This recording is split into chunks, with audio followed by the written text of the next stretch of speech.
My name is Barry Schleifer. I was ETN 3 when I got out. Went in as a seaman.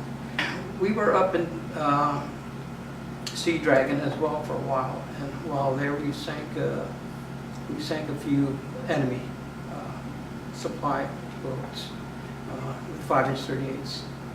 At one time we ran out of what they call VT frag, which is shrapnel, and we ended up using star shells.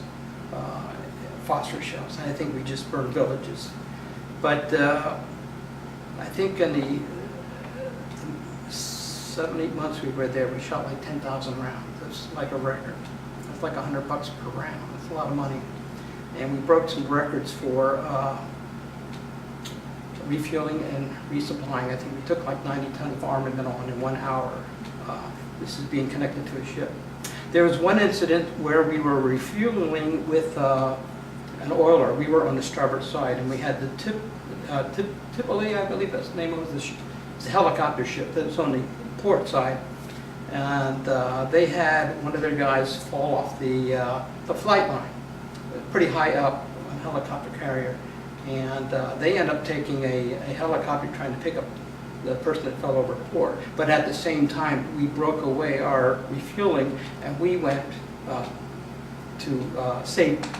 Apparently we saved both of them. The helicopter sent somebody down with a high line, but the person that fell off was unconscious, and they couldn't manipulate holding this person, bringing up to the helicopter. So we ended up, after we broke away, getting our whaleboat down in the water, and we brought both of them aboard, so we saved both their lives. But we were in Vietnam for 7 months, and we went to Kaohsiung, China. We went to Yokosuka, we went to Yokohama, and actually we went to Longapo City, Philippines.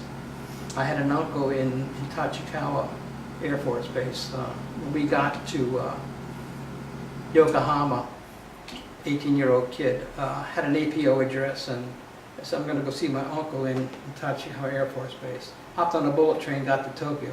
I thought it was in Tokyo. It's outside of Tokyo. But I get to Tokyo, 18-year-old kid, I go into a Japanese post office. Here's an APO address. Sorry, can't help you. So what do I do now? I'm walking on the Ginza, and I turn around and I see the USO. Walked in the USO, first time in the USO.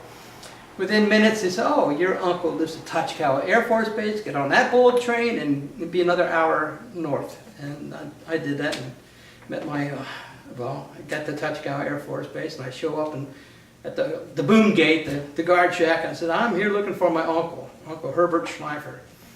Oh, I know the guy. So he called my uncle. He came out and met me. He was really surprised. And I spent 3 days there. And I'm on an Air Force base. I'm in the Navy. I felt kind of odd wearing the Navy uniform, so I bought some civilian clothes while I was there. Got on the civilian clothes. I went back to ship 3 days later. I still had civilian clothes on. I was put on report for, coming aboard with civilian clothes versus Navy uniform. So I had to do about 18 hours of hard duty, down with the snipes. Snipes and boats and mates don't really get along. So they did everything they could do to frustrate me with that 18 hours. So after we came back, we stopped off in,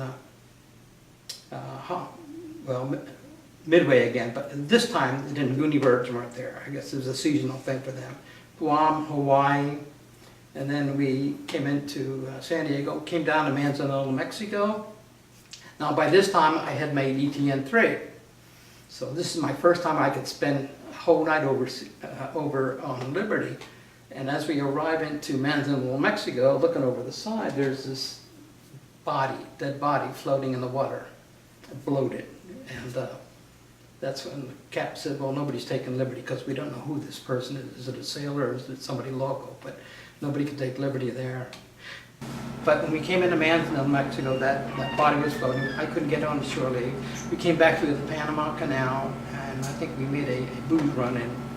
And I can't think of not San Juan, Puerto Rico, but it was one of the Caribbean islands.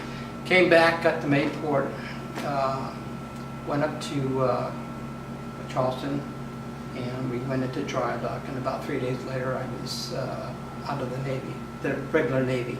While I was over there, I was a reservist, and the Navy was spending too much money, and they said anybody that came aboard prior to December of 1967 will get early out if you wanted to.